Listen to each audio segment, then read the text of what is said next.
नमस्कार दर्शकों, आप देख रहे हैं नवभारत न्यूज 24x7। बड़ी बात है, बड़ी खबर है। कल लोहड़ी का त्योहार है। उत्तर भारत में लोहड़ी को बड़े अच्छे तरीके से मनाया जाता है। ये पर्व इसका इतिहास है, लेकिन बदकिस्मती की बात है कि आज जम्मू कश्मीर में हम नाम लेके बताएंगे रहबरे खेल, रहबरे जंगलात, रिजर्व कैटेगरी एम्प्लॉयज, यहाँ कहेंगे PM package employees, daily wagers, ये सब के सब हड़ताल पर है। एनवाईसी एम्प्लॉयज, ये सब हड़ताल पर है। इनकी सब की सब जो इनकी जो लोहड़ी रहेगी वो बड़ी फीकी रहेगी। इस पर हम चर्चा करेंगे। अमूमन हम देखते हैं कि जम्मू के साथ पक्षपात होता है। इसके लिए कौन रिस्पॉन्सिबल है, इस पर चर्चा करेंगे। राजेंद्र सिंह ताज हमारे साथ जुड़ चुके हैं। ताज साहब, आपका स्वागत है। बशारत साहब रहबरे जंगलात से और रहबरे खेल से नरेंद्र सिंह चिब हमारे साथ जुड़े हैं। चिब साहब, आपका स्वागत है। शुरुआत में करूंगा कि आपकी लोहड़ी फीकी है। मैं ताज साहब से जानना चाहूंगा, ताज साहब, आप इस बार की लोहड़ी आपकी फीकी रहेगी? देखिए, आज शाम 5 बजे तक हम चीफ इंजीनियर साहब के पास बैठे थे। कोई 400-500 लोग थे हमारे साथी, और वो भी हाई अथॉरिटी को फोन कर रहे थे। और आज हमें एक चीज और नहीं वहां पता लगी कि जो 24 अप्रैल को पीएम साहब आए थे 2022 में, और 23 अप्रैल को एक वेज इनहांस का इंटर्म रिलीफ का एक ऑर्डर किया गया था कि हम डेली वेजर कैजुअल लेबर की दिहाड़ी 75 रुपए बढ़ा रहे हैं। उसका सच आज पता लगा कि फंड्स वही थे पुराने, जो 225 के हिसाब से, और उन्हीं पैसों से 300 रुपए दिहाड़ी दी। आज दिसंबर में आके वो फंड्स खत्म हो गए। अभी दिसंबर, जनवरी, फरवरी, मार्च 3 महीने का 4 महीने का जो पैसा है वो फंड्स नहीं है। और चीफ साहब ने बड़े एफर्ट किए, ऊपर तक बात की, और हमारे जो प्रिंसिपल सेक्रेटरी हैं काबरा साहब, वो शायद बाहर गए हुए हैं। तो कहने का ये है कि 8 महीने पहले जो बात की गई, 8 महीने तक उसको गौर नहीं किया गया कि ये पैसे दिसंबर में खत्म हो जाएंगे। और डिपार्टमेंट की तरफ से लगातार लेटर लिखे गए, और फंड के नाम पे लोहड़ी हो, ये कल लोहड़ी है, उससे पहले दीपावली थी, 5 जनवरी को गुरु गोविंद सिंह का बर्थडे था, क्रिसमस आई, ईद आई, जितने बड़े त्योहार, करवा चौथ के दिन भी हमारी जो लेडी बहनें हैं जो हमारे साथ काम करती, वो वहीं बैठी रही। तो इससे बड़ा जुल्म, इससे बड़ी जायती, इससे बड़ा ह्यूमन राइट वायलेशन नहीं हो सकता। और बेशर्म लोग ऊपर बैठे हुए हैं जो अपने आप को ये कहते हैं हम जम्मू से भेदभाव खत्म करेंगे 5 अगस्त 2019 के बाद। ये कौन सा भेदभाव खत्म हुआ, ये सामने दिखता। चलिए नरेंद्र जी, आप सुनाइए, क्या ये पक्षपात नहीं है? लोहड़ी है, बड़ा उत्तर भारत का बड़ा पवित्र त्योहार मनाया जाता है। What do you think? आपको क्या लगता है, सरकार सौतेला व्यवहार कर रही है? चिप साहब, बिल्कुल आपका कहना बिल्कुल सही है। भारतीय जनता पार्टी और जम्मू कश्मीर की एडमिनिस्ट्रेशन हमारे साथ सौतेला व्यवहार कर रही है। कल हमारे नॉर्थ इंडिया में सबसे बड़ा पर्व मनाया जा रहा है लोहड़ी का, तो हम लोग रहबरे खेल फिजिकल एजुकेशन टीचर इसको एज ए काली लोहड़ी के रूप में मनाने जा रहे हैं कल बीजेपी ऑफिस के बाहर। और अगर ये काली लोहड़ी मनाना चाहते हैं भारतीय जनता पार्टी के, तो ये सभी लीडर वहां पे आमंत्रित करता हूं मैं उन सबको, वो भी आए हमारे साथ। और पहली बार जो जम्मू कश्मीर में काली लोहड़ी मनाई जा रही है, ये भी उसका हिस्सा बन सकते हैं। क्योंकि आज ऐसे दिन देखने पड़ रहे हैं युवाओं को, अवाम को, टीचर को, कि लोहड़ी को जो हम अपने एक पर्व के रूप में मनाते हैं, उसे हम खुशहाली का त्योहार मनाते हैं, लेकिन मानते हैं लोहड़ी के रूप में मनाने के लिए मजबूर किया जा रहा है। और इसका सारा क्रेडिट जो जाता है भारतीय जनता पार्टी को, जम्मू कश्मीर की एडमिनिस्ट्रेशन, एलजी एडमिनिस्ट्रेशन और सेंट्रल गवर्नमेंट को जाता है, क्योंकि इनके रहते ही ये सारी चीजें हो रही हैं। क्योंकि हम नहीं चाहते कि हम ऐसा करें, लेकिन हमें करने के लिए मजबूर किया जा रहा है। क्योंकि हमारा काम है लोगों को शिक्षा प्रदान करना, लोगों को शिक्षित करना, ताकि हमारा समाज एक अच्छे समाज की कल्पना कर पाए। लेकिन आजकल का जो दौर चल रहा है, यहाँ पे अगर टीचर धरनों पे बैठेगा, रोड पे बैठेगा, तो अच्छे समाज की कल्पना कहाँ से की जा सकती है? जी बिल्कुल नरेंद्र जी, आपने ठीक कहा कि अगर टीचर को धक्का मुक्की होगी, टीचर्स पर केन चार्जिंग होगी, तो अच्छे समाज की हम कल्पना कैसे कर सकते हैं। बशारत साहब हमारे साथ मौजूद हैं, हमारे स्टूडियो में भी आए थे बशारत साहब। बशारत साहब, आपकी तो बिल्कुल स्टेट फॉरवर्ड पॉलिसी है, 5 सालों के बाद आपको रेगुलराइज करना था, ये कर क्या रहे हैं? पिछली कैबिनेट के ऑर्डर को सिरे से खारिज कर रहे हैं। कल अमित शाह आ रहे हैं जम्मू कश्मीर के दौरे पर, राजौरी जाएंगे, ढांगरी जाएंगे, क्या आपको उम्मीद है कि कुछ वो करेंगे, कोई घोषणा कर सकते हैं? सर पहले तो गुड इवनिंग सबको। मैं यही बात कहना चाहता हूँ कि हाँ, स्ट्रेट फॉरवर्ड पॉलिसी है, स्ट्रेट फॉरवर्ड। हमने सबको पता है कि हमने 5 साल का टेन्योर तो खत्म कर दिया है सक्सेसफुली। जितना भी हमें वर्क शेड्यूल असाइन किया गया था, हमने सारा कुछ खत्म किया है। सबसे हैरानी की बात यह है कि अगर ये एडमिनिस्ट्रेशन सीरियस होती हमारा सारे मसले हल करने में यहाँ पे, तो हमारा फॉरेस्ट डिपार्टमेंट तो एलजी साहब ही देख रहे हैं। हमारा फॉरेस्ट डिपार्टमेंट एलजी साहब देख रहे हैं। उनको भी पता होना चाहिए कि इन टेक्नोक्रेट्स को हमने 5 साल का एक प्रोबेशन दिया था जो सक्सेसफुली खत्म हो गया। अब इनसे वो वादा पूरा करना है जो प्रीवियस गवर्नमेंट्स ने हमसे किया है। और प्रीवियस गवर्नमेंट में भी किन की गवर्नमेंट थी उस टाइम पे जब हमें दिया गया था ये ऑर्डर? जब हमें दिए गए थे, बीजेपी एंड पीडीपी की कोलिशन गवर्नमेंट थी। तो अगर उस टाइम पे एक वादा किया गया था, तो आज ये वादा पूरा करने का वक्त आ गया। मुझे नहीं लगता इसमें 6 महीने लगने चाहिए थे। मुझे लगता है कि हमारा हक इनको देना चाहिए था कि ये टेक्नोक्रेट्स है, इनका टाइम पीरियड खत्म हो गया, इनसे वादा हमने किया है, तो भाई ऑन ड्यू डेट इनको आप रेगुलराइज कर दीजिए विद प्रॉपर मॉडिफिकेशन, जो भी इन्होंने हमसे वादा किया था। अभी 6 महीने हो गए, क्यों एलजी साहब? अगर फॉरेस्ट डिपार्टमेंट भी देख रहे हैं, हमारा काम उनको नहीं दिखता है क्या?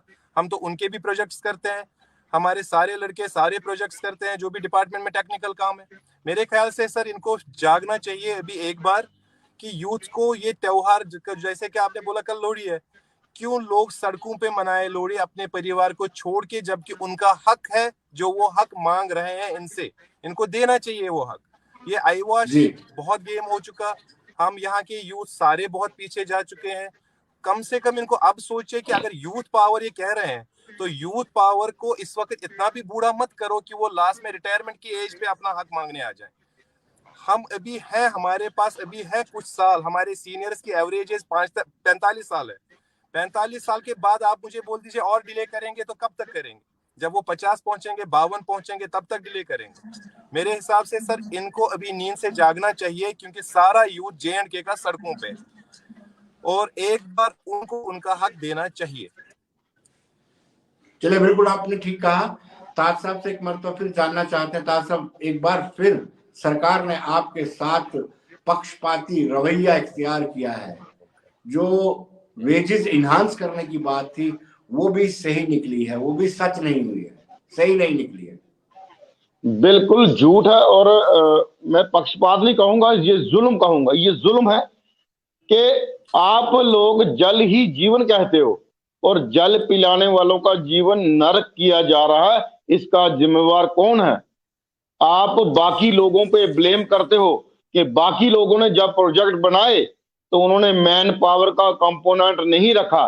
तो मैं आपसे ये पूछना चाहता हूं एलजी साहब कि आपके द्वारा आपके दौर में जो जल जीवन मिशन, जो माननीय प्रधानमंत्री जी का एक ड्रीम प्रोजेक्ट है पूरे मुल्क में कि हर घर नल से जल, जम्मू कश्मीर में आपने, जम्मू प्रोविंस की बात करूं, 1800 के करीब नए ट्यूबवेल कह लो, लिफ्ट इरिगेशन प्रोग्राम कह लो, या बाकी प्रोग्राम कह लो, ग्रेविटी से कह लो, 1800 नई स्कीमें, 1800 नई स्कीमें आपने कितने लोगों को रिक्रूटमेंट किया, कितनी पोस्टें निकाली? कुछ नहीं निकाली। ये भी पुराने पैटर्न पे हैं कि पीएचई को पुराने पैटर्न पे ही चला रहे हैं। आज के ब्यूरोक्रेट हो, आज के एलजी साहब हो, और दोष पिछलों पे दिया जाता है कि उन्होंने जब स्कीमें बनाई सेंटर से पैसा लिया, मैन पावर का कंपोनेंट नहीं रखा। तो इन्होंने कहां मैन पावर का कंपोनेंट रखा, ये हमें बताएं। दूसरा, 7 महीने से हम हड़ताल पे हैं, हमारा 72 महीने का पेंडिंग है। वो पेंडिंग तो देना दूर की बात रही, जो रूटीन मैटर में आता है, दिसंबर की वेजेस जो है उसको भी आज हमें ये क्लियर हुआ कि जो दिहाड़ी 225 है, इन्होंने कहा हमने 75 पे इंटर्म रिलीफ दी, वो कागजों में दी, फाइनेंस ने पैसा नहीं दिया डिपार्टमेंट को। इवन तक हमारे सेक्टर में आज तक फाइलें चल रही हैं, वो आज या कल फाइल चीफ सेक्रेटरी साहब के टेबल पे है, अभी तक उसको अप्रूवल नहीं मिली। कब अप्रूवल मिलेगी, कब ये भेदभाव खत्म होगा? कहने का ये है कि हमें, आपको जैसे मैंने कहा, हमारे साथ डंडा जबरदस्त हमें चलाया जा रहा है, हमारे ऊपर चलाया जा रहा है। हमारा साथी 25 किलोमीटर 30 किलोमीटर बायोमीटर करने के लिए वो आता है, 50 किलोमीटर रोज सफर करता है। वो 9,000 उसको सैलरी वेजेस मिलती नहीं, और बायोमीटर के नाम पे उसका किराया कहां से देगा? वो ड्यूटी करे कि बायोमीट्रिक करे? हमने कहा कि ये प्रॉब्लम है, हमारी वेजेस का जो इश्यू है, हमारा रेगुलेशन इश्यू हल कीजिए। इन्होंने एक नई क्लास लगा दी हमारे ऊपर कि इनको बायोमेट्रिक करें, और बायोमेट्रिक के नाम पे ना स्टेशनों पे मशीनें हैं, ना कहीं है। जहां हेल्थ की बिल्डिंग है वहां पे लगाओ, या बाकी बिल्डिंगों में लगाओ। आपके पास इंफ्रास्ट्रक्चर नहीं था तो ऐसे आर्डर इश्यू क्यों करते हो? मधु जी हमारे साथ जुड़ी है। मधु जी रिजर्व कैटेगरी से ताल्लुक रखती है। मधु जी, आपका स्वागत है। और बड़ा अनफॉर्चुनेट है, कल लोहड़ी है, उत्तर भारत का बड़ा पर्व रहता है, हमारा भी जम्मू कश्मीर में बड़े अच्छे तरीके से मनाया जाता है, लेकिन आपकी सैलरी रिलीज नहीं हो पाई। हालांकि कोर ग्रुप की जो मीटिंग हुई थी, अमित शाह, ये पार्ट बड़ा अनफॉर्चुनेट और दुखद भी है। जी सर, मुझे क्लियरली आपका सुनाई नहीं दिया सर, फिर से रिपीट करेंगे सर एक बार? कि लोहड़ी का पर्व है जो उत्तर भारत में, खासतौर पर जम्मू कश्मीर में बड़े अच्छे तरीके से मनाया जाता है, और आपकी सैलरी रिलीज नहीं हो पाई है। फीकी लोहड़ी। सर देखिए, दुख तो है ही है, क्योंकि कहाँ पर वादे किए गए थे हमारे साथ, करवा चौथ पे, दिवाली पे, नया साल आ गया, लोहड़ी भी आ गई, लेकिन हम फिर वही बात करते हैं कि अगर आप इस हमारी चिंता से वाकई में कहते हैं ना अवगत हैं, तो हमारी सबसे बड़ी हमारी जो डिमांड है, कोर डिमांड है, वो ट्रांसफर पॉलिसी। अगर ट्रांसफर पॉलिसी पे काम कर दें तो सैलरी जैसा इशू भी रिजॉल्व हो जाएगा। अब ये जो कहते हैं ना, सैलरी का जो इशू है, इसको इतना बड़ा इशू बना दिया गया है कि जो था ही नहीं। अगर टाइमली ट्रांसफर पॉलिसी पे काम किया जाता तो सैलरी का इशू बनना ही नहीं था, वो जनरेट ही नहीं होना था। लेकिन सबसे बड़ी बात यह है कि इस टाइम पे सैलरी का इशू भी बन के रह गया, क्योंकि जहां पे एलजी साहब ब्रीदिंग पीरियड की बात करते हैं, अगस्त तक की बात करते हैं, तो अगर हमें विपिन सर जो हमारे हैं, उन्होंने कितनी बार बताया कि हमारे बहुत सारे एम्प्लॉइज ऐसे हैं कि जिनकी जून और जुलाई से ही सैलरी बंद है, उनको तो उस ब्रीदिंग पीरियड का भी बेनिफिट नहीं मिल पाया है। तो अब हम यही उनसे पूछते हैं कि आपने इतने वादे किए, चाहे इतनी बातें की हैं, लेकिन उसके बावजूद भी अगर सैलरी लोहड़ी तक पहुंच गए हैं तो हम क्या उम्मीदें रखेंगे? लेकिन एक चीज और भी है, कहते हैं उम्मीद पे दुनिया कायम है, तो हम भी कहते हैं उम्मीद उसी से रखी जाती है जो देने की क्षमता रखता हो, और इस टाइम सबको पता है कि देने की क्षमता किसमें है। तो जो देने की क्षमता रखता हो, अगर वो देगा तो फायदा भी उसका है, तो अगर वो किसी चीज से सिर्फ आश्वासन ही देते रहेगा तो नुकसान भी उन्हीं का ही है, नुकसान भी उनका ही है। फिर हमारा तो चलो जो हाल होगा, लेकिन आने वाला जो वक्त होगा वो उनके लिए ही मुश्किल होगा, क्योंकि ये तो कहते हैं ना, सही बात है कि आश्वासनों से किसी के घर में राशन नहीं आता, वो सही बात है। मधु जी आपके पास वापस लौटता हूँ। नरेंद्र चिप जी कुछ कहना चाहते हैं। चिप जी, आप कल काली लोहड़ी मनाने जा रहे हैं बीजेपी हेडक्वार्टर के बाहर? बिल्कुल, हाँ जी सर, हम काली लोहड़ी मनाने जा रहे हैं बीजेपी हेडक्वार्टर के बाहर। लेकिन मैं ये कहता हूँ सर, इनकी कथनी और करनी में बहुत फर्क है भारतीय जनता पार्टी के। मैं सीधे शब्दों में कहूंगा, आप देख सकते हैं कि हमारी और एसआरओ 202 की कमेटी एक दिन गठित हुई थी। एसआरओ 202 में 30,000 से ज्यादा मुलाजिम थे, और वहां पे इनको काम करने में कोई भी फाइनेंशियल बर्डन नहीं पड़ा इनके ऊपर, लेकिन ऑलरेडी बेसिक सैलरी ले रहे थे, और उनका प्रोविजन पीरियड 5 साल से घटा के 2 साल किया गया, 2 साल से फिर 0 किया गया। और जहां हमारे साथ रैपर की जितनी भी स्कीम है, वहां पे जो प्रोविजन पीरियड है पहले ही 5 साल का था, तो इन्होंने हमारा साथ क्यों रखा? ये दूसरों के पाप गिनाते हैं भारतीय जनता पार्टी वाले, लेकिन कभी अपने गिरेबान में जाके जो इनसे गलतियां हुई है उनका सुधार किसने करना है? उनका सुधार तो करें पहले आप लोग। अगर आप कमिटमेंट करते हैं किसी से कि हम आपसे गलती हुई है, तो आप पहले उसको सुधार करें, फिर दूसरों पे आप उंगली उठाएं। तो एलजी एडमिनिस्ट्रेशन जो हमसे मतलब ये राजभवन में वादा करते हैं, लेकिन उसको पूरा नहीं किया जाता, ये क्या दुविधा है सर, समझ नहीं आ रही। और जहां तक हमें समझ आ रहा है, ये सारा जो करा धरा है सारा फिर बीजेपी करवा रही है। हम सीधे शब्दों में कहेंगे, क्यों ना कहें हम लोग, क्योंकि पहले हमें जो हमारा जिस ट्रैक पे हम लोग चल रहे थे, हम लोग किसी और ट्रैक पे चल रहे थे। आज मैं आपके सामने ये सर बताना चाहता हूँ, भारतीय जनता पार्टी के दफ्तर में हम पहले लड़ रहे थे कि हमारा जो हमें इमीडिएट इफेक्ट के साथ रेगुलाइज किया जाए, हम ये चाहते थे, हमारी ये डिमांड थी पहले। लेकिन इन्होंने हमें मतलब कि पहले बोला कि आप 3 साल चाहते हो, 4 साल चाहते हो, कि हम बेसिक सैलरी चाहते हो। यहाँ से पीछे धकेल के हम आज 4 साल हो गया हमें करते हुए, तो हम बोल रहे हैं कि अब बाकी रैपर्स की तरह 5 साल कर दीजिए। लेकिन अब ये इनकी मंशा के दिमाग में चल रहा है कि ये 7 साल पे ही रुक जाएं। इनके दिमाग में अब ये चीज चल रही है, भारतीय जनता पार्टी के दिमाग में। तो ये सरासर गलत है, जो ये राजनीति खेलने की कोशिश कर रहे हैं टीचर के साथ, ये बहुत ही निंदनीय है और बहुत ही गलत है। चलिए ताज साहब आप मुझे बताइए कि कल गृह मंत्री अमित शाह ढांगरी के दौरे पर आ रहे हैं, क्या आप उम्मीद कर सकते हैं कि कुछ घोषणा हो सकती है? हालांकि संभावनाएं बिल्कुल लुप्त सी नजर आ रही है। देखिए, अपना बना के बहुतों ने ठगा हमें। अब किसी अपने से उम्मीद नहीं होती कि वो हमारे लिए कुछ करेगा, लेकिन हमारा संघर्ष जारी रहेगा। जैसे मैंने एक बार पहले भी आपके प्रोग्राम में कहा था कि लहरों से डर के किश्तियां डूबती नहीं है। जो जिनके हौसले बुलंद होते हैं वो कभी हार नहीं मानते। मुझे ये पता नहीं है कि मैं जीतूंगा कैसे, लेकिन हारने वाला मैं नहीं हूं। हम पीछे हटने वाले नहीं है। इसके लिए चाहे हमारी जान चली जाए। 28 जनवरी का हमारा प्रोग्राम स्टैंड है अभी तक, और देवकाम साहब को दिया हुआ टाइम 20 दिन आज हो गए। 20 दिन हो गए, 10 दिन में वो क्या करते हैं ये उन पे डिपेंड है। 28 जनवरी को जो जम्मू शहर में चाहे एयरपोर्ट हो, चाहे रेलवे स्टेशन हो, कोई भी बड़ी बिल्डिंग, एलजी ऑफिस हो, सेक्टर हो, वहां की तरफ कूच किया जाएगा। और आपको पता है पीएचसी का डेली वेज जब निकलता है तो इस बार हमारे साथ काफी और डिपार्टमेंटों के डेली वेजर भी होंगे। उस दिन लॉ एंड ऑर्डर की प्रॉब्लम होगी, उसकी सारी की सारी रिस्पॉन्सिबिलिटी एलजी प्रशासन की होगी। क्योंकि बार बार ये कह के कभी एक चैनल पे कहते हैं कि जो धरना प्रोटेस्ट दे रहे हैं उनके साथ उनकी मांगे जायज है, इस माह के अंत तक उनका कुछ करेंगे।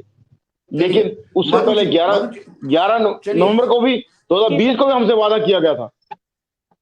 चलिए मधु जी, आपसे जानना चाहेंगे कि एक तो आपके साथ भी छल कपट हुआ, कहा गया कि आपकी सैलरी रिलीज की जाएगी। जो कोर ग्रुप की मीटिंग हुई इस पर चर्चा की गई कि फर्स्ट ऑफ ऑल इनकी सैलरी रिलीज की जाए। अगर वाकई में सरकार गंभीर होती तो आपकी सैलरी आज के दिन रिलीज हो जाती, क्योंकि कल लोहड़ी थी। अच्छा, एक मैसेज आपके लिए जाता, संदेश अच्छा जाता। बिल्कुल सर, ये तो सही बात है कि अगर ट्रांसफर पॉलिसी जो हमारी कोर डिमांड है, माना कि अगर उसको बनाने में कुछ समय लग सकता है, लेकिन सैलरीज जो हमारा एक कहते हैं हमारा राइट है, जो हमें वैसे हालात नहीं है कश्मीर में कि जहाँ पे हम जाके अपनी सर्विसेज दे सके। ठीक है, जब हर एक चीज को एडमिट किया जाता है तो सैलरी निकालना कोई बड़ा मुद्दा नहीं है। जहां पे एलजी सर अगर एक बयान दे सकते हैं कि घर बैठ के तनख्वाह नहीं मिलेगी, तो वहां पर भी एक ऑर्डर और भी आ सकता है कि सैलरीज रिलीज कर दी जाए इन एम्प्लॉइज की। तो ये तो सही बात है कि अगर सैलरी का मुद्दा जिसको सही में अगर रियली कंसर्न होता तो अभी तक वो खासकर लोहड़ी पे तो आनी चाहिए थी। करवा चौथ चला गया, दिवाली चलेगी, नया साल चला गया, अब तो लोहड़ी भी चलेगी। कल लोहड़ी है तो सैलरीज तो का तो कोई ऑर्डर ऐसा आया नहीं है, और जब तक कोई ऑर्डर नहीं आएगा तब तक सैलरीज निकालना बहुत मुश्किल है डीडीयूज के लिए, वो नहीं निकालेंगे, ये चीज बिल्कुल क्लियर है।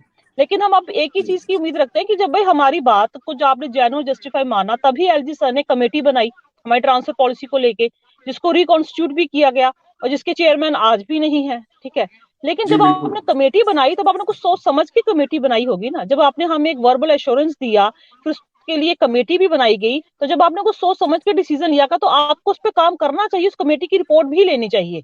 और उस सैलरी का मुद्दा जो इतना बड़ा हाईलाइट करके बना दिया गया है all Jammu reserve category employees के लिए, ये तो कोई मुद्दा ही नहीं था हमारा।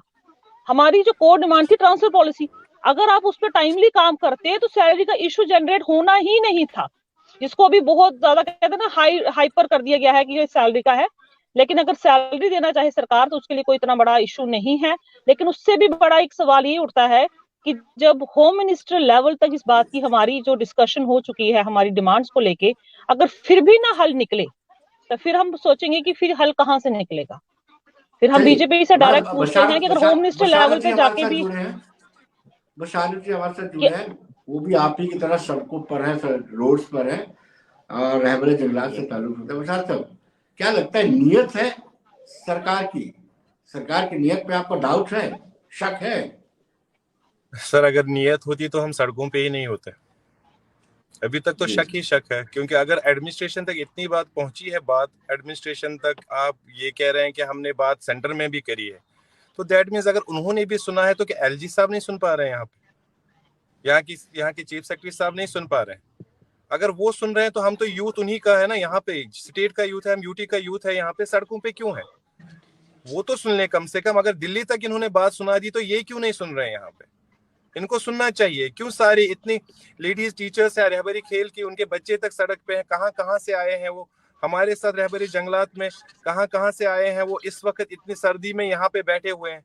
तो इनको अगर ये यूथ की हालत करनी है तो फिर इनको चाहिए कि ये एक पॉलिसी निकाले जिसमें ये बोले कि कोई यूथ पढ़े ना, आगे किसी को पढ़ना नहीं है। और हम भी कोई नहीं आते इस रहबर स्कीम में। अगर इन्होंने पोस्ट प्रॉपर निकाली होती 2006 से लेके 2022 तक, अगर इन्होंने प्रॉपर पोस्ट्स निकाली तो हम सारे एडजस्ट हो चुके होते एसएसआरबी के थ्रू, अदर एग्जाम्स के थ्रू।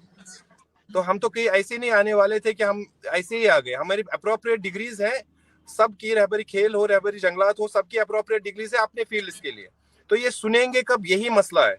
कब सुनेंगे? तब सुनेंगे जब बहुत देर हो चुकी होगी, जब उम्मीदें भी टूट गई होंगी और सारे आसरे टूट गए होंगे। अगर इनको जगना है तो इससे कौन सा वक्त बड़ा है कि इनको जगना चाहिए? आज त्योहार भी चल रहे हैं, सबको सौगात दे दीजिए ना त्योहार की, सब यूथ को अपने घर भेज दीजिए। सड़कों पे रहना जरूरी है क्या? हम भी आगे वाली जनरेशन को बोल पाएंगे कि पढ़ो लिखो और आगे। बशारत साहब, आपकी आवाज ना ब्रेक हो रही है, थोड़ी सी कट कट के आ रही है। मैं फिलहाल ताज साहब के पास चलूंगा। ताज साहब, आप मुझे बताइए, आप लीड कर सकते हैं क्योंकि आपके तादाद, डेली वेजर्स की तादाद ज्यादा है, आप क्यों नहीं सबको लीड करते चले, सब एकजुट पे एक मंच पे आकर के जो संघर्ष है उसको निर्णायक तौर पर ले जाए? देखिए विनोद जी, ऐसा है कि लीड का तो पता नहीं, लेकिन आने वाले दिनों में सभी डिपार्टमेंट, सभी जो मजबूर जो रोडों पे हैं वो इकट्ठे हो सकते हैं। कोई इकट्ठा होना को बड़ी बात नहीं है, किसी दिन भी इकट्ठे हो सकते हैं। और 26 जनवरी का तकरीबन सभी एम्प्लॉइज वेट कर रहे हैं, चाहे वो रिजर्व कैटेगरी हैं, पीएम पैकेज वाले हैं, रहबरी जंगलात, रहबरी खेल वाले हैं, या आंगनबाड़ी आशा, और जितने एम्प्लॉइज हैं वो सभी लोग इस चीज का वेट करें। शायद 26 जनवरी को कोई अनाउंसमेंट हो जाए। अगर 26 जनवरी तक कोई अनाउंसमेंट नहीं होती, 28 का हमने प्रोग्राम दिया है, तो हमने जैसे बाकी डिपार्टमेंट डेली वेज कैजुअल हैं 60,000, हमने उनको न्योता दिया सबको। तो आने वाले दिनों जितने हमारे भाई बहनें अपनी रोडों पे, अपनी कोर ग्रुप की मीटिंग होगी, उसके बाद हम इनको भी इन्वाइट करेंगे। हमारी तरफ से किसी को मना नहीं है, लेकिन हम कहते हैं संघर्ष में रहिए। अपना जो एम है, अपना जो विजन है, अपनी पॉलिसी, जिसका भी जो हक है वो लेने के बगैर पीछे मत हटो। सरकार एक ना एक दिन जरूर देगी, सरकार को देना पड़ेगा। जितने लोग रोडों पे हैं, जिस जुनून के साथ वो रोडों पे आए हैं, सरकार को ये चीज करनी पड़ेगी। अगर इस निजाम को, जम्मू कश्मीर के निजाम को चलाना है, अगर लोगों को साफ स्वच्छ पानी देना है, अगर इरिगेशन को पानी देना है, अगर स्टेट डिपार्टमेंट जितने ब्यूरोक्रेट रहते हैं उनकी कोठियों में काम करना है, स्कूलों में फिजिकल एजुकेशन टीचर है, जंगलात वाले हैं, रिजर्व कैटेगरी जितने लोग परेशान हैं, ये लोग आफ्टर 5 अगस्त 2019 से पहले परेशान तो नहीं थे ना। लोगों ने उम्मीद आई थी कि यूटी बना है, डायरेक्ट सेंटर इसको देखभाल करेगा, अब हमारे अच्छे दिन आएंगे। लेकिन अच्छे दिन आने के बजाय आज सभी के सब रोडों पे हैं। इसका हर एक आदमी को समझ है, सोच। और जम्मू कश्मीर के जितने एम्प्लॉई हैं, चाहे 4.5 लाख परमानेंट एम्प्लॉई है, वो भी ये सोच रहा है कि हमारे लोगों के साथ क्या हो रहा है। आफ्टर ऑल हमारे भाई है वो जो रेगुलर एम्प्लॉई है, वो भी तो ये सोच रहे हैं। हमारी कई ऑर्गेनाइजेशन से बात हुई, कई यूनियन से परमानेंट की बात हुई है। आने वाला टाइम ये बताएगा कि ये डेली वेजर हो, बाकी एम्प्लॉई हो, और 4.5 लाख मुलाजिम, जिस सभी के सब रोडों पे आए, तो सरकार को ये पता लगेगा जितने बड़े बड़े ब्यूरोक्रेट्स ब्लोर लगा के बैठे हैं, ये सब रोडों पे होंगे हमारे साथ। फिर ये वहां पे आएंगे नहीं। जैसे बिजली वालों ने बंद किया था तो 3 दिन में रात को 12:30 के बाद उनका फैसला आया, चाहे आज तक उनके साथ भी झूठ बोला गया, साल होने वाला उनका भी, जो उनको पोस्टें दी गई थी आज तक ग्राउंड पे कुछ नहीं है। ये कौन से लोग हैं जो बैठे आके वादा करते हैं और फिर वादा करे भाग जाते, भूल जाते हैं? ऐसा सिस्टम पहले कभी नहीं था, ना ब्यूरोक्रेसी में था, ना पॉलिटिकल सेटअप में था। एनवाईसी एम्प्लॉइज हैं, आपकी सैलरी एनहांसमेंट की बात है और पॉलिसी की बात है, क्या कहती है सरकार?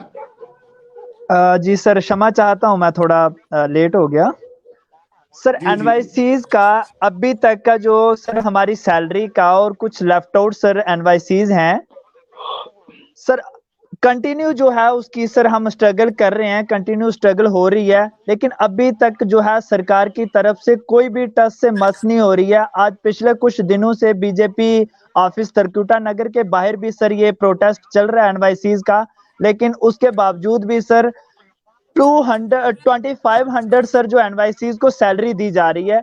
मुझे सर ये चीज बता दें कि 2500 से महीना तो दूर की बात है, सिर्फ अगर हमें एक दिन का सर अगर बता दें कि एक दिन का खर्चा करके बता दें 2500 से, हम मान जाते हैं कि हम सेटिस्फाइड हैं सर। 2500 सैलरी जो है, अगर जम्मू कश्मीर सर यूटी है तो यूटी के बिहार पर जो है सर वो 18,000 सैलरी है, जबकि अगर हम सर स्टेट लेवल की अगर बात करें तो सर उसमें भी 750 जो है 750 रुपया सैलरी है। लेकिन 2500 सर किस तरह से सैलरी जो है वो डिसाइड करके एनवाईसीज को दी जा रही है सर, मैं आज दिन तक सर हमें ये समझ नहीं आ रही है कि हम किस कैटेगरी में डाले गए हैं, किस कैटेगरी में नहीं डाले गए हैं।